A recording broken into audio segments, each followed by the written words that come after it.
Nima sababdan topshirilgan patent atkaz bo'ladi va atkaz bo'lmasligi uchun nima qilish kerak?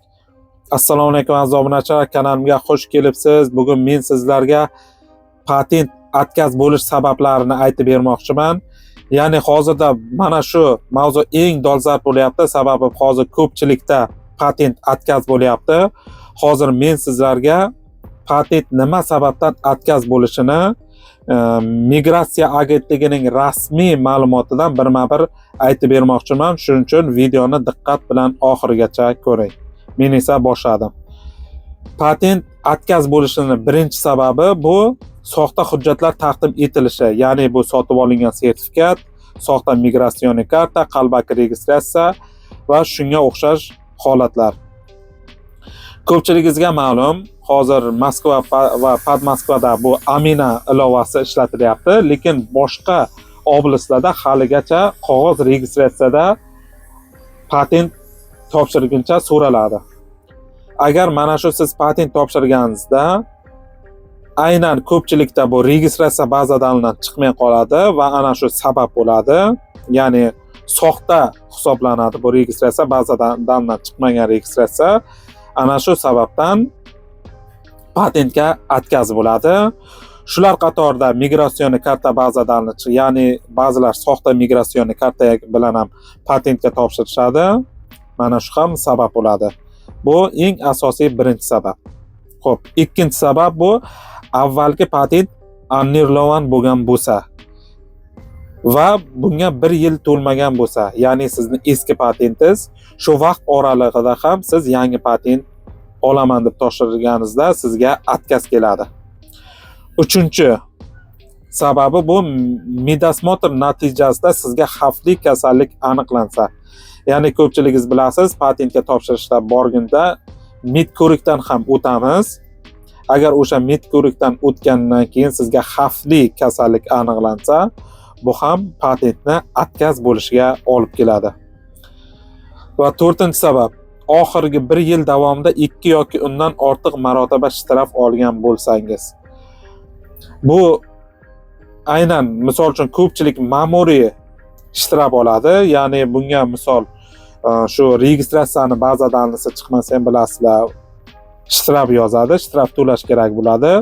Yo bo'lmasa metroda bo'lsin, yo bo'lmasa avtobusda ko'pchilik chiqishganda mana shu troykadan to'lashmaydi. Ana shu sababdan ham ko'pchilikka shtraf yoziladi. Mana shu agar siz yil hisobida 2 ta va undan ortiq sizga mana shunday shtraflar yozilgan bo'lsa ham patentni atkaz bo'lish holatiga olib keladi.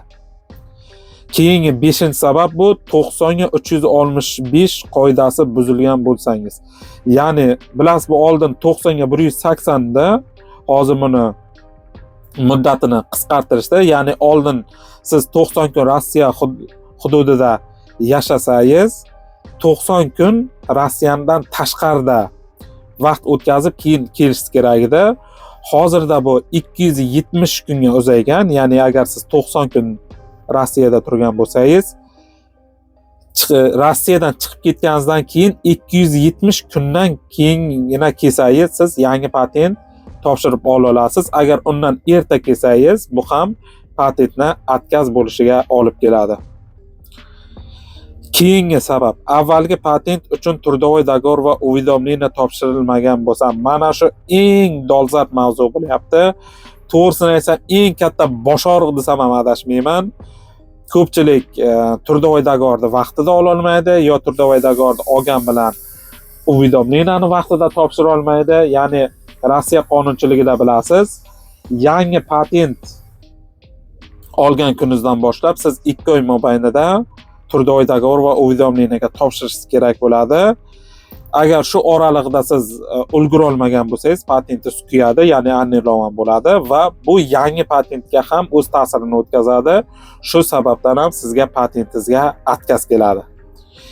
Keyingi sabab, sizda jinoiy ish bo'yicha sudlanganlik holati bo'lsa, ya'ni siz sud jarayonida bo'lsangiz, siz sudlangan bo'lsangiz, sizga qanaqadir sud tomonidan ayblov isbotlangan bo'lsa, mana shu sababdan ko'ra ham sizga patentda atkaz keladi. Keyingi sabab, sizga nisbatan sudning vidvarina haqida qarori chiqqan bo'lsa, sizda ya'ni vidvarina bu deport bo'lgan bo'lsangiz ham siz patent topshirgan bo'lsangiz ola olmaysiz. Va oxirida zapret urilgan yoki zapret qo'yilishi arafasida bo'lsangiz, bu haqda bazaga maxsus signal bo'ladi va shu sababli atkazib berishadi. Bunda ham ya'ni sizda zapret qo'yilish arafasida bo'lsa, o'zi bu narsa ko'rib chiqilayotgan bo'lsa ham sizga yangi patent berilmaydi. Bu narsa ya'ni yangi patent atkaz keladi. Azizlarim, mana ko'rib turganingizdek, Migratsiya agentligining rasmiy ma'lumotlardan birma-bir sabablarni aytib berdim. Agar sizda ham mana shunday holat bo'lgan bo'lsa, iltimos fikrlaringizni kommentariyaga yozib qoldiring.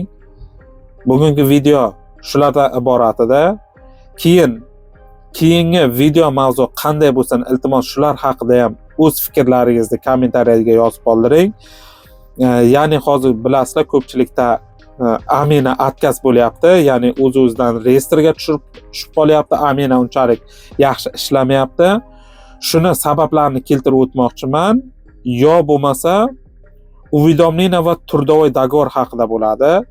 Mana shu ikkala mavzuni videosini qaysi birini chiqishini xohlasangiz, iltimos kommentariyaga, agar Amina bo'yicha chiqishini xohlasangiz Amina deb yozing. Agar уведомление bo'yicha bo'lsa, iltimos уведомление deb yozib qoldirsangiz, qaysi mavzu ko'proq yozilsa kommentariyaga, ana shu haqda keyingi video roligimizda albatta video qilib chiqaraman. Agar kanalimda yangi bo'lsangiz, podpiska va bittagina like bosib qo'yishni unutmang. Bu videoni albatta o'z yaqinlaringizga podelitsa qilib tarqating, ular ham boxabar bo'lsin. Kelgusi sonda ko'rishguncha sog' bo'ling, omon bo'ling.